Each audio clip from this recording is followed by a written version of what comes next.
Abonnez-vous et cliquez aussi sur la petite cloche de notification pour ne rien rater de nos prochaines vidéos. N'oubliez pas de partager aussi la vidéo et de la liker. Afrique N24. Merci, Madame la ministre. Merci au président de la République pour son intervention qui nous encourage et qui nous donne un peu plus de lumière sur l'histoire même de notre Afrique moderne, je dirais. D'aucuns disent que si l'Afrique était un pistolet ou un revolver, alors le Togo serait la gâchette, c'est-à-dire cette petite détente sur laquelle on appuie pour produire le tir mortel. Permettez que, en tant qu'artiste, je vous fasse mon discours comme un dessin. Et mon problème donc avec la vision du Togo est qu'elle ne semble pas abstraite, mais est plutôt réaliste. Car avec l'assassinat du père de l'indépendance, Sylvanus Olympio, la monnaie qu'il comptait créer pour le Togo est restée une notion abstraite. Mais dans la réalité, nous savons tous aujourd'hui le mal que le franc CFA, qui a remplacé cette monnaie, représente aujourd'hui pour notre continent. Le Togo, avec le long règne d'une seule famille, n'est pas un pays atypique et abstrait, mais un pays qui, dans la réalité, donne l'exemple au continent tout entier des tripatouillages de constitution, des fraudes électorales, des gabégies financières, des emprisonnements politiques en masse, et j'en passe. Il va sans dire que ce petit pays a une place d'influence sur le continent et par conséquent sur le monde, qui ne doit pas donc être ignoré au regard de la situation géostratégique mondiale actuelle. Nos pères de l'indépendance avaient une vision pour le Togo qu'ils considéraient comme l'or de l'humanité. Cette vision donc ne doit pas rester abstraite, mais devenir une réalité. Et pour qu'elle devienne une réalité, il va falloir que toute l'Afrique s'y retrouve et que tous les Africains comprennent que c'est leur devoir à tous de libérer le Togo s'ils veulent un jour avoir une Afrique libre. Comment je crois que le travail de libération de l'Afrique pourra se faire aujourd'hui? Eh bien, c'est cet appel que je vais nous faire à tous ce soir.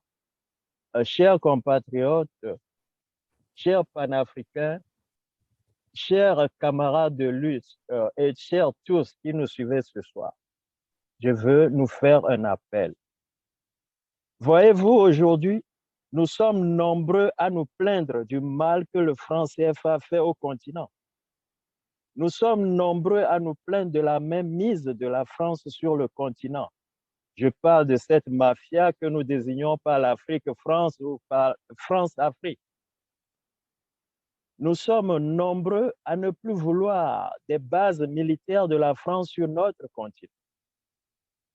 Eh bien, si nous allons en bande dispersée et que le Mali, par exemple, qui fait face aux problèmes que je viens d'énumérer, doit faire face à lui tout seul à la France, ou bien que ce soit le Togo, le Tchad, le Niger, le Gabon, etc., chacun défendant tout seul son territoire, eh bien, reconnaissons que notre maladie ne saura pas être guérie un de ces jours.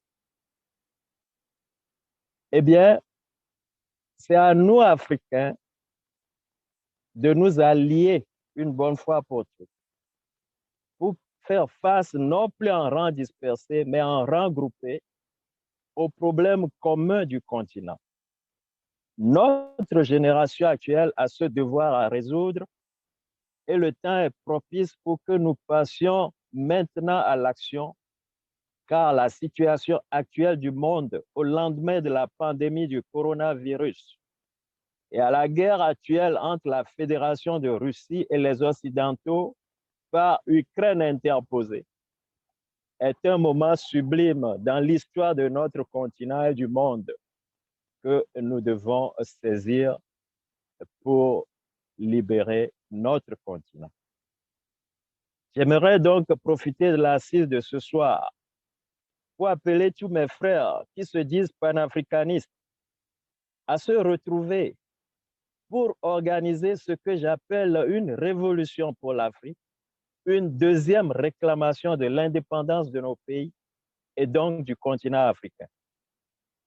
Il nous suffit pour cela, simplement, la prochaine fois que nous irons devant une ambassade de France pour réclamer que la France vienne reprendre un dictateur comme Faure Singbe et sa bande du Togo, eh bien que la demande soit faite simultanément au Togo, au Tchad, au Mali, au Gabon, en Afrique du Sud, en Tunisie, au Maroc.